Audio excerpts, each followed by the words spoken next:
Coffee was discovered over 1,000 years ago by gods, according to the widely accepted legend, around the 9th century in the highland of Ethiopia.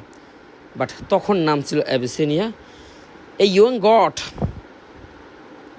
god header named was Kaldi believed his gods became more energetic and effective.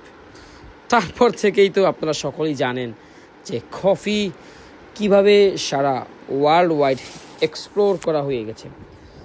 যখন actually the rest of Europe was soon to enjoy the popular drink, by the time coffee reach England it safer like water.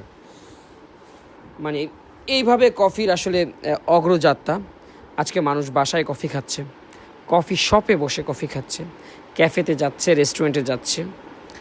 So কফির প্রতি যাদের ফ্যাশনের কাজ করে, they cannot started their days without a cup of coffee. It is true ভাই।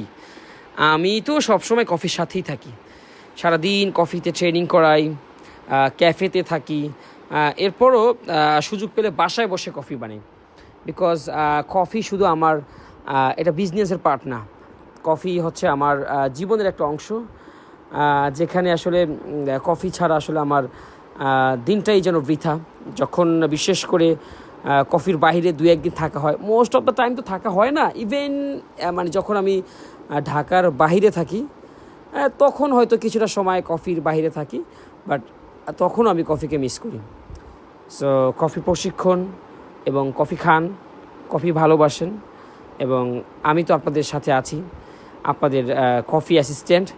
So coffee related যদি কোনো content চান, কোনো কফি শপের রিভিউ চান, কোনো ভিডিও চান, আপনারা নির্বিঘ্নে you can comment below on my post. So guys, আশা করছি আবারও আপনাদের সাথে নতুন কোনো ভিডিওতে আমি কথা বলবো। আল্লাহ হাফেজ।